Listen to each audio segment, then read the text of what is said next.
It's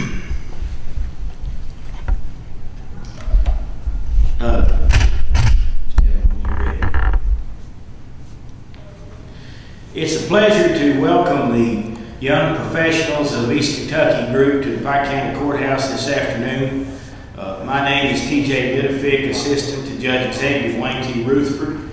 Judge Rutherford could not be here today because he's at the KCO conference in Louisville, but he absolutely supports the concept that's being announced here today and the idea that we only add to our total development picture by encouraging entrepreneurship in Eastern Kentucky.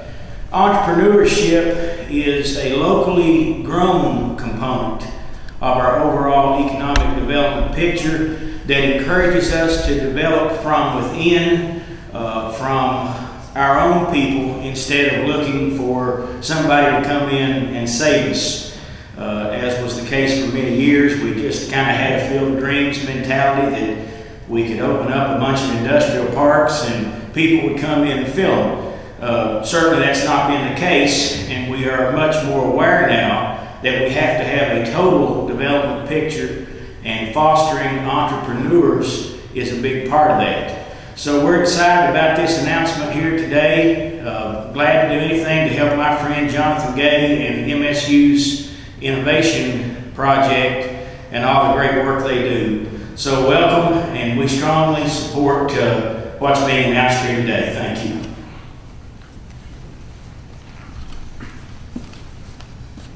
I am Jared Arnett, the President and CEO of the Southeast Kentucky Chamber of Commerce, and I'm really here, I guess I can speak from three different points of view. One, I'm a board member of YPEK, the Young Professionals of East Kentucky.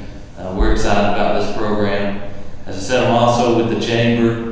We represent 500 businesses in Eastern Kentucky, about 25,000 employees who have a desire to see the community grow and the economy grow.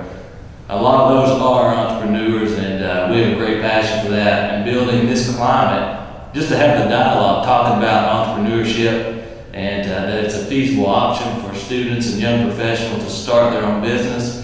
And then thirdly, as someone who has taken that risk and owns a small business, it's an exciting adventure. Every day is something different, and the sky's the limit. And it's just like TJ said, it's homegrown, and that's something we're excited about.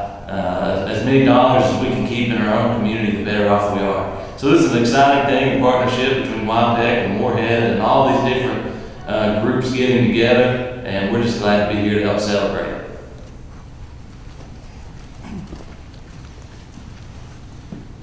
I'm Jonathan Gay, and I really want to thank TJ for providing this room, Pike County Fiscal Court, Judge Rutherford. We really do appreciate it. This is a beautiful room and a beautiful facility. Thank you, Jared, for coming out and supporting us. We really appreciate what the Chamber of Commerce does for these local communities. I'm the co-chair of YPEK, and I'm also wearing a couple of different hats. I'm with Moorhead State University's Kentucky Innovation Network office, and we provide services to business clients to try to help them grow and encourage them to grow their businesses. We're here today to do two things. We're here to, number one, celebrate Global Entrepreneurship Week.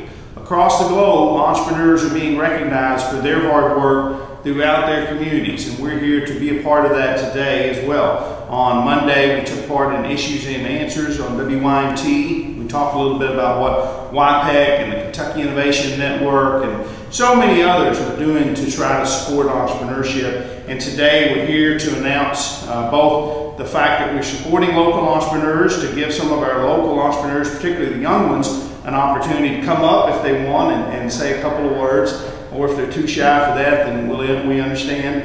But we're also here to announce an Entrepreneur Academy.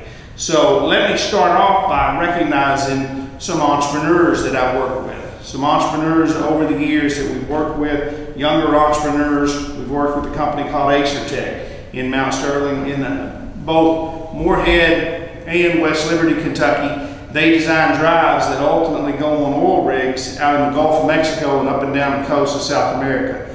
They do that from West Liberty, Kentucky. To the extent that they manufacture anything, they do that in Moorhead, Kentucky. The reason that they were able to get going is they had a dream, they had a passion, they had the knowledge, and they had the internet. And so they were able to connect through the World Wide Web to a market that was much bigger than anything that they had locally. And so now they're in business making these drives that are used to ultimately find oil. I think that's a great example. Another company that we work with quite a bit, young professionally owned, Kincaid Steel. Kincaid Steel is a Mount Sterling-based company, and it's a steel erection company. The gentleman, the entrepreneur, is named Brad Kincaid. He actually got his business start by buying a crane off eBay.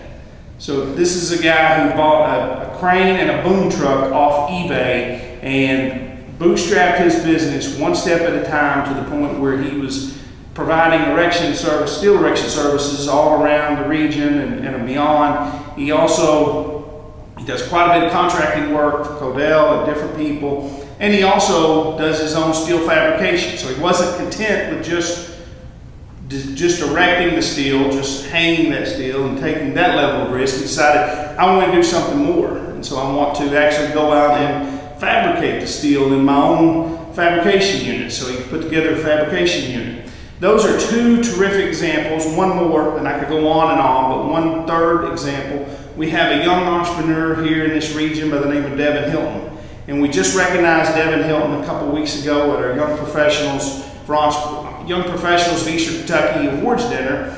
Devin Hilton is a local graphic novelist, local artist. He writes comic books. You might think when you were growing up, what's the value in comic books? And now we see shows like The Walking Dead and so many others. It's a huge business. And Devin's a guy who is writing comic books, graphic novels, I should say. He wouldn't like that word, I guess, because graphic novel is a little more sophisticated. He's writing graphic novels from Elkhorn City, Kentucky. And he's optioning novels to movies from Elkhorn City, Kentucky. So it's amazing what these young professionals and all these guys, all three of these businesses that I talked about, the principals are less than 40. And they're Eastern Kentucky guys, and they're mountain boys just like we are. And we really want to encourage and celebrate that. So that's the first item of business, is celebrating Global Entrepreneurship Week. And once I wrap up, I want to give any entrepreneur in the room, not just young entrepreneur, anybody, and I say young, I guess I need to be a little careful with that terminology, but the way Young Professionals of East Kentucky defines itself is we're age 40 and under. But if you're young at heart, you're welcome to get up and speak and say a few words. But before I do that, I want to also announce something that we're doing, and we're going to be establishing YPEK and Orange State University and the Kentucky Innovation Network, an Entrepreneur Academy. And that will launch sometime in the spring. We'll probably launch that in March or so if we can get away with it with the weather, kind of see how the winter develops. That will be held at Alsoy College. Alsoy's another founding partner on this process. And we'll have entrepreneurs come in over a period of months, and they're going to learn about capital, and they're going to learn about financing their business, they're going to learn about growing their business, and they're also going to hear some war stories. So we're not just going to provide them with the academic education, we're going to try to bring in the real life lessons from some real life entrepreneurs in the region. And we also want to, in the process, and I think this is another unique aspect of what we're doing, we want to celebrate their process. That we want to celebrate their learning and really highlight their business so that people see what these folks are doing. And when they go in to get a loan at the local bank, someone will recognize them and say, what, I saw you on YPEK's Facebook page, or I saw something on WYNT about you, or I saw something in the Herald Leader about you, buddy, and I really appreciate what you guys are trying to do, or Dustin, or Justin. So that's going to be a big part of what we try to do with this Entrepreneur Academy. We'll have applications up live probably sometime next week, and it'll be a real simple application process. We really want to encourage you to bring people with you. I know we've got a few folks here that we've talked to, and I'm looking at them right now intently, hoping that they ultimately sign up for this. But the value of this is going to be the education you get, the networking you get, which is really where you come in, because you can bring friends to the table, you can bring other people to the table, and help us ultimately bring other people there in a way that helps you learn from one another. And finally, that celebration of your businesses. So those are the things that we're doing with Global Entrepreneurship Week. We appreciate the folks at Floyd County Times and Mount Mojo Studio for coming up here and helping cover this today. And I'm going to now throw this open to anybody. Greg Copley, I think, is going to say a few words about what UK Center for Applied Energy Research does and their support of entrepreneurs. But after Greg finishes, anybody that's an entrepreneur that wants to get up and just kind of plug their business, we hope to get this on YouTube. And actually, so this could be a bit of free advertising and marketing for you. So, Greg, you want to come up and say a few words?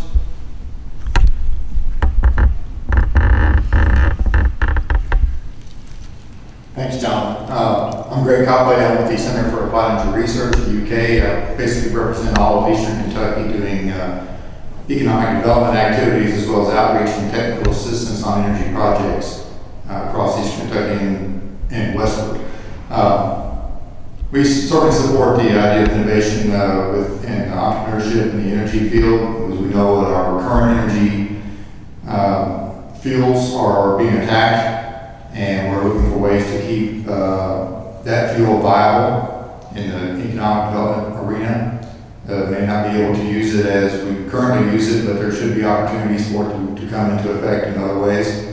Also, we have other innovation ideas as far as new opportunities on reclaimed mine land that can be used to generate electricity or to generate fuel for power, as well as liquid fuel for transportation. So we certainly support the Innovation Center with the Kentucky Innovation Network, and particularly the Morehead State Innovation and Commercialization Center. Thank you. It's we queried our younger professionals and those that we hope will ultimately apply for the Entrepreneur Academy. I don't know if anybody's going to take a bite. Buddy, you want to get up and say a few words? Okay, we've got Buddy. And Buddy, what's your gym's name? And I'll just throw it out. Change Up Fitness, and that's located in Belfry, Kentucky. So appreciate that. Anybody, any entrepreneur? Roger, you want to get up and say anything? Anything about being an entrepreneur, or come on up. And I didn't introduce you, so You did what? I did not introduce you. Oh, Roger Ford, Patriot Bioenergy. We worked with Greg Copley for a number of years, I guess, and Jonathan on a couple of energy projects here in Eastern Kentucky, mainly the biomass research that we're doing over at Bent Mountain and some of the other places in this part of the country down in Corbin. But it's good to have that support network, and I think this is one thing that I guess that Southeastern Kentucky's lacked, and you and I have had many conversations about that, is the lack of entrepreneurship and support network for that. So I'd just like to say, somebody that's over 40, that we can definitely use this to cultivate that next generation of entrepreneurship, because I think part of what we have to do here in the mountains is find a solution that is self-supporting, and I think that it's great that we're having this opportunity here today to do that.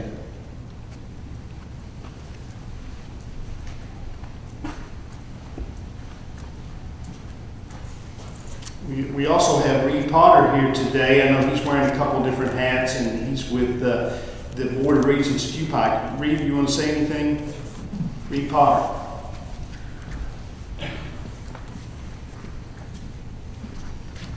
I just wanted to quickly say that this crisis we're in creates some unique opportunities, and it always does. Anytime there's a crisis, there's opportunities. And being an entrepreneur for 15 years before I got into the industry I'm in now, which is a financial advisor at Merrill Lynch, I got to see that happen. And after 30 years of watching that happen, I want the young entrepreneurs to understand something. In Eastern Kentucky, in Central App, the whole coal area, if you wanted to start a business that didn't relate to coal, you had to compete against the low-hanging fruit for jobs, which was the coal industry. And I was in the coal industry for 13 years. My family was before that, so I know the way that works. Coal industry has been a tremendous blessing here in that anyone that was a hard worker could go get a job quickly in the past. And, almost all times, there were a few down cycles, but most any time, if you were a hard worker, you were coming out of school, whether it's high school or VOTEC or college, you could get a job for $15 to $30 an hour pretty quickly. Now, as an entrepreneur, not related to coal, you have to compete against that, and that's really hard to overcome. Well, you're in a unique position now where the coal industry is falling rapidly, and we obviously have ups and downs as it falls, but it looks like for the foreseeable future that it will continue to fall. You not only have those thousands of people being laid off in the coal industry, but you also no longer have to compete against the graduates who are coming out of high schools and colleges today as far as where they're going to work, because they're not going to work in the coal industry. There's still in the coal industry hiring 18-year-olds or 20-year-olds, 21-year-olds. So that gives you an available labor force, which is a big advantage for you, something that's affordable, that as you expand, you now have that extra asset that you can work with. At the same time, you've got, some people will leave. There's no doubt when you go through these downturns in an industry like this, you'll have some population reduction, but most people don't want to leave. And so you've got people that will be willing to stay here, especially if they see a young, growing company that's expanding that they'll want to tie into, and they'll do that at a lower wage than what they might somewhere else. So you've got that available labor. And then the other thing you have going for you today is I've never in my lifetime seen so many different government entities, and Jonathan represents a couple of those today, quasi-government entities that are trying to help. And I think you're getting ready to see that multiplied many times over in the next few months. So anyone with an idea, with determination and the moxie to go to work and work hard, I believe in the next year or 2 or 3 or 4 or 5, it's going to be a great time to be an entrepreneur in Eastern Kentucky, because you're going to have a lot of people supporting you, trying everything they can do to help you, which has not been the case in the past. And I think there will probably be nowhere else in the country where you're going to have that kind of support from all areas. People, just like today, saying, if you're an entrepreneur, we want to help, and we welcome you here. So don't get caught up in all the negative spin of the crisis that's going on in the coal industry without thinking of the opportunities it presents. And I think it presents a lot, especially now that this younger group understands that your market is not just Pike County, it's not just Eastern Kentucky, it's the world. So we're all connected now with the internet, and as long as you have an idea that you can sell to the world, then this is the place to be in the next 5 years. So I appreciate all of you being here and your enthusiasm for this effort, and I hope it continues to grow. Thank you very much.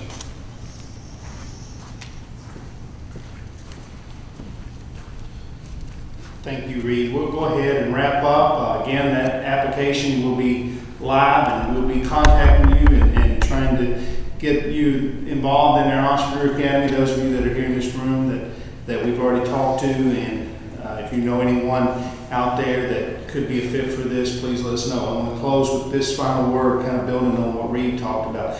Kevin Smith, our founder and president, couldn't be here today, but one of the things that he talked about the last time that when we were on WYT on Monday, was the fact that you need an ecosystem to support these entrepreneurs. And that's ultimately what we're trying to create. And we may, in the process, kind of trip over one another, but that's good for you, the entrepreneur, because we are there to try to find you the capital you need, to try to find you the talent that you need, whether that's intellectual property, or legal, or trademark, or marketing, whatever the case may be. We really want to surround you with the help you need to ultimately help you thrive in that ecosystem. So thank you all for attending. Again, thank you, Ralph, for filming, and TJ for providing this room. Thanks.